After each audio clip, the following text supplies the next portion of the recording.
자, 이번에는 이제 그 초보 투자자들 분들 중에서 이제 상가 경매 물건에 관심 있는 분들을 위해서 이제 한 꼭지를 좀 만들어 봤습니다. 그래서 이번에는 이제 상가 경매 투자 제목을 그렇게 한번 잡아 보겠습니다. 상가 경매 물건에 도전하기. 그러면 이제 그 상가 주거용 부동산하고 이제 크게 대별된 게 이제 저 상가 부동산이라고 한다 그러면 이 상가 부동산은 아무래도 특징이 좀 있어요. 종류도 좀 다르고. 그래서 이제 먼저 종류를 좀 살펴보자 그러면 일단 근린상가. 그러니까 근린상가라고 하는 거는 주택 더하기 일부에 상가가 있을 때, 그러니까 편하게 말씀드리면 요런 주택에 예를 들어서 뭐 지층은 PC방, 그다음에 1층은 이제 부동산 중개업소, 그다음에 여기는 뭐 미장원, 편하게 말씀을 드립니다. 그래서 미장원, 그다음에 이제 여기는 뭐 주택 1, 주택 2, 여기는 이제 주택 3.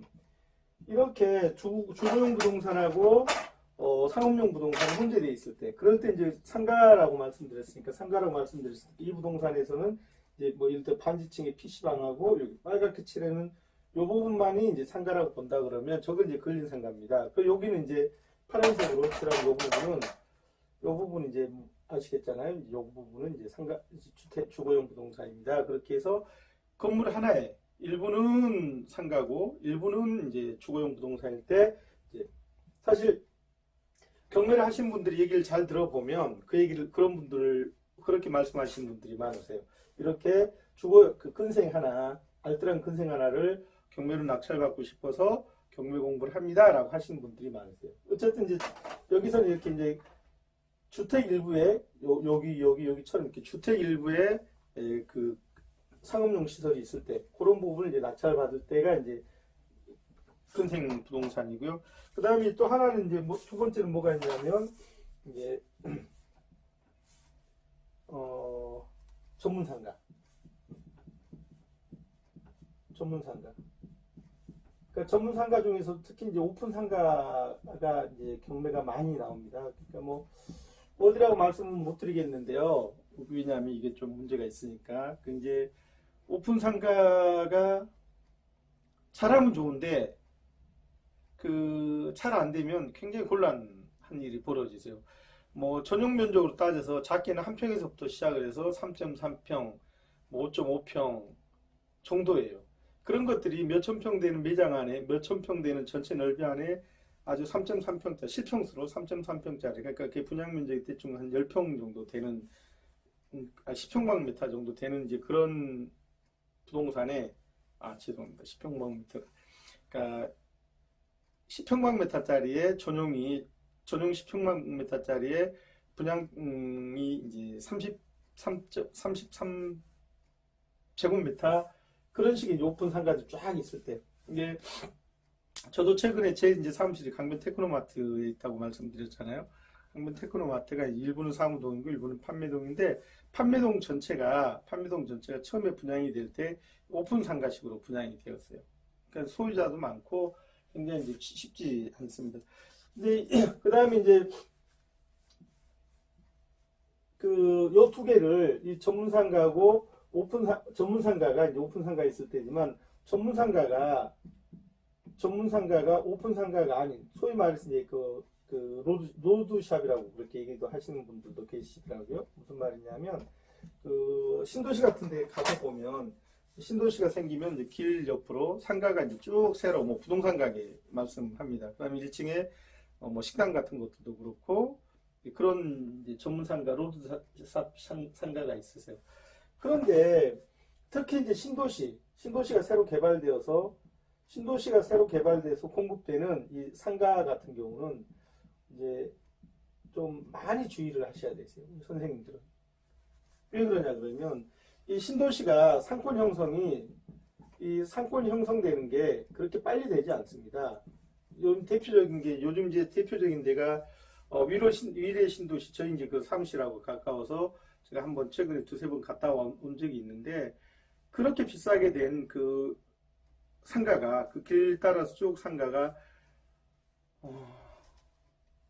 거의 비어 있어요. 1층이 비어 있어요. 2층, 3층은 말할 것도 없습니다. 그러니까 1층에 자리 잡고 있다는 것도 겨우 중개업소, 부동산 중개업소, 그다음에 편의점 그런 정도세요. 2층으로 올라가면 일부 학원들, 그 다음에 이제 뭐 금융기관도 있고 그러는데 제가 볼 때는 그냥 위례로 예를 들어서 말씀드릴까요? 아마 정상적인 상권이 형성되려면 한 최소한 그냥 제 생각입니다. 이건 절대 제가 이런 말씀 드린다고 그래서 오해는 하지 말으시고 야단치지 말으세요. 제가 볼 때는 최소한 아무리 짧아도 5년이고 한 10년 정도 가야 그나마 쓸모있는 상권으로 자리를 잡게 되지 않을까. 지금 이제 위례 같은 경우는 이제 시작한 지가 얼마 안 돼 사정 경매 물건이 안 나오고는 있지만 제가 볼 때는 한 2, 3년 지나면 걷잡을 수 없을 많은 수의 상가 부동산들이 경매로 나올 거다 그렇게 보는. 이제 그런 말씀이 있습니다. 이런 상가가 특히 이제 전문 상가 중에서 이 로드샵 상가가 자리를 잡으려면 적어도 10년은 걸리고 입주하고 나서 10년은 걸리고 그 다음에 주인이 경매로 최소한 두세 번은 바뀌어야 이 상가가 상가로서의 자리를 잡습니다. 라고 이제 얘기를 하시는 분들이 많으세요. 이제 이런 물건을 이제 분양 받으신 분들이 이제 저건 좀 알기는 하지만 우리가 그렇게 뭐 이런 부분까지는 말씀드리기는 뭐 하지만 어쨌든 경매로 낙찰을 받을 수 있는 물건에서 가장 안전하게 초보 투자자들이 할 수 있는 부동산이 뭐냐면 요놈이세요. 그죠? 아까 말씀 특히 구도심권에 있는 근생을 낙찰 받으면 만약에 이놈이 재개발이나 재건축 지역에 만약에 그 근린상가를 낙찰 받은 놈이 재개발이나 재건축 지역에 포함이 되어서 저런 이제 작업들이 이루어지면 어떨 수 있냐면 그러니까 상업용 부동산을 받으실 수 있으세요. 소유권 취득을 하셨을 때 이제 말씀드리는 거예요. 그래서 그러니까 경매 상가 물건을 경매로 도전하기는 이제 크게는 이렇게 되고 그 다음에 이제 들어가셔서 이제 구체적으로 이제 뭐를 해야 되냐면 상가에는 상가 건물 임대차 보호법이라는 특별법이 따로 있습니다. 무슨 말이다? 요 부분 공부를 해 주셔야 된다. 그러세요. 이제 여기에서 보면 크게 이제 언제 상가 임차인은 언제 대항력이 있는가 중요한 얘기세요. 상가 임차인 대항력을 가지려면 일단 채권이 있어야겠죠. 채권이라는 건 임차계약, 임차보증금, 그 다음에 그 해당 부동산으로 그 주소로 사업자 등록증을 개설하셔야 되세요. 사업자 등록증을 개설하셔야 되고 그 다음에 점유해서 영업을 하셔야 되세요. 그 다음에 이제 뭐도 있어야 되냐면 등기부 임차계약서에 확정일자를 받으셔야 되세요. 그래서 요 확정일자는 이제 해당 관할 세무서에서 해주는 겁니다. 이렇게 됐을 때 그 대항력을 갖춥니다라고 얘기를 하는데 요거는 이제 기본적인 거고 이렇게 대항력을 갖추었다고 그래서 다 상가 건물 임대차 보호를 받는 게 아니라 여기에 특별히 조건 알파가 또 있다세요. 뭐다? 지역별로 그 다음에 보증금, 임차보증금, 보증금 규모별로 그 다음에 또 뭐도 있냐면 환산 월세, 월임대료, 월세, 환산 보증 계산식이라는 게 있으세요.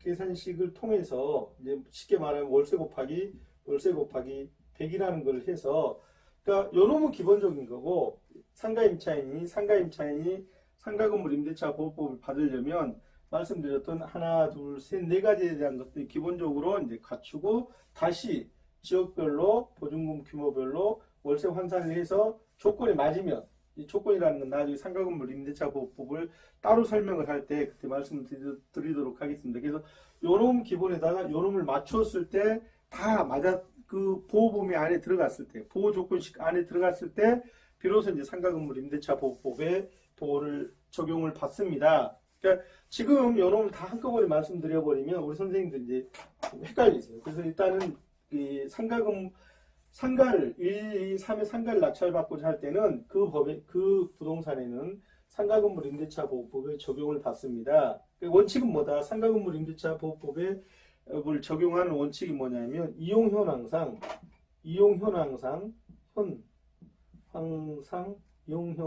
뭘로 사용을 하고 있다?